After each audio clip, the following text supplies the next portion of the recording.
నమస్తే అండి. Welcome to Andhra రుచులు బై శ్రీదేవి.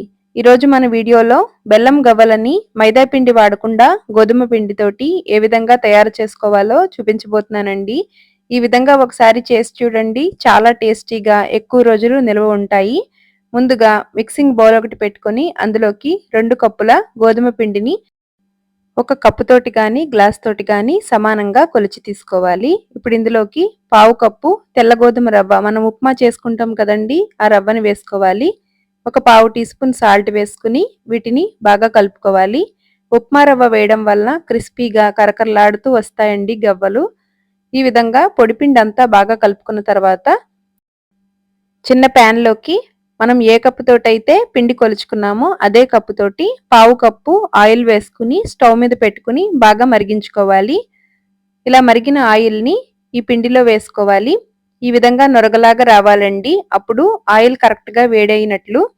ఇప్పుడు చేయి పెట్టకుండా గరిటెతోటి అడుగు నుంచి పైకి బాగా కలిసేలాగా కలుపుకోవాలండి. బయట స్వీట్ షాప్లో అయితేనండి డాల్డా వేసి కలుపుతారు. అలా కాకుండా మనం ఇంట్లోనే మరిగించిన ఆయిల్ వేసుకుని కలుపుకుంటే గవ్వలు గుల్లగా వస్తాయండి. ఈ విధంగా బాగా కలిసేలాగా కలుపుకోవాలి. పిండిని పట్టుకుని చూస్తే చేతికి ఉండలాగా అవ్వాలండి. ఈ విధంగా ఉన్నట్లయితే పిండి మనం కరెక్ట్గా కలుపుకున్నట్లు. ఆయిల్ కూడా కరెక్ట్గా సరిపోయినట్లండి. పావు కప్పు ఆయిల్ అయితే కరెక్ట్గా సరిపోతుందండి. ఈ విధంగా కలుపుకున్న తర్వాత ఇప్పుడు కొద్ది కొద్దిగా వాటర్ వేసుకుంటూ పిండిని సాఫ్ట్గా కలుపుకోవాలి. మామూలు పూరీలకి కలుపుకున్నట్లుగా కాకుండా మరి కొంచెం సాఫ్ట్గా కలుపుకుంటే గవ్వలు గట్టిగా లేకుండా గుల్లగా వస్తాయండి. పిండిని ఈ విధంగా సాఫ్ట్గా కలుపుకోవాలండి. ఒక గ్లాసు నీళ్ళకి తీసుకుంటే అర గ్లాసు నీళ్లు పట్టేయండి. ఈ విధంగా వాటర్ చూసుకుని వేసుకోవాలి. ఇప్పుడు పిండి ఆరిపోకుండా ఒక తడి క్లాత్ కప్పుకొని 10 నిమిషాల సేపు పిండిని నానబెట్టుకోవాలండి.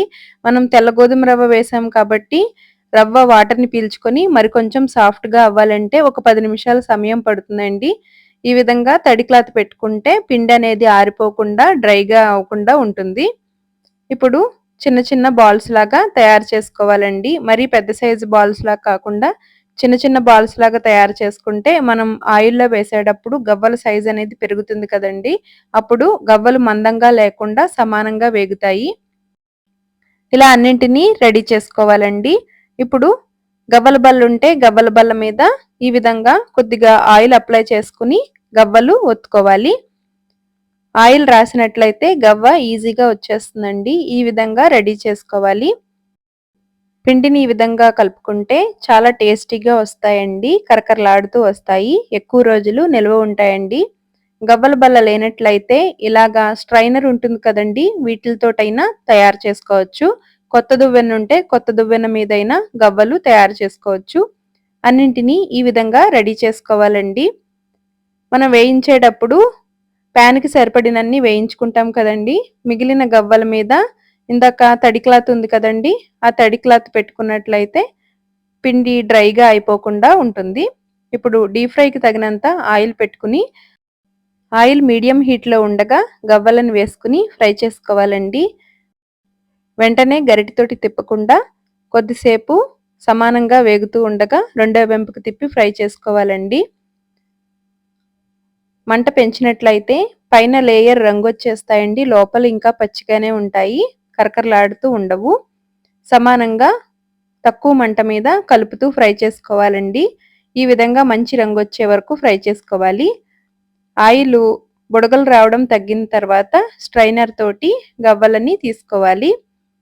ఇదే విధంగా రెండవసారి కూడా ఫ్రై చేసుకోవాలండి. రెండవసారి ఫ్రై చేసినప్పుడు కూడా ఇదే విధంగా మంటని పెంచకుండా మీడియం ఫ్లేమ్లో పెట్టుకుని ఫ్రై చేసుకుంటే సమానంగా వేగుతాయండి.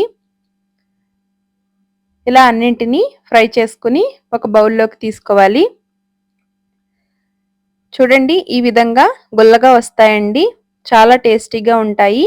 ఇందులో రవ్వ వేసాం కదండి, రుచి బాగుంటాయి. ఇలా ఒకసారి డెఫినెట్గా ట్రై చేయండి. ఇప్పుడు పాకం చూద్దాము. పాకం కోసం ప్యాన్లోకి ఏ కప్పుతోటైతే గోధుమ పిండి తీసుకున్నామో అదే కప్పుతోటి 1.5 బెల్లం తీసుకోవాలండి. అంటే 2 కప్పుల గోధుమ పిండి, పావు కప్పు తెల్ల గోధుమ రవ్వకి 1.5 బెల్లం, అరకప్పు నీళ్లు కరెక్ట్గా సరిపోతాయండి. ఈ బెల్లం గవ్వలకి పంచదార బెల్లం తీసుకుంటే బాగుంటుందండి. ఇప్పుడు బెల్లం ఈ విధంగా కరిగిన తర్వాత యాలకులను వేసుకోవాలి. ఈ విధంగా వాటర్లో వేసుకుని పాకాన్ని చెక్ చేసుకోవాలండి. పాకం కరిగిపోకుండా వాటర్లో వేసిన తర్వాత ఈ విధంగా దగ్గరగా అవ్వాలండి. ఇలా వస్తే గవ్వలకి సరిపోతుంది.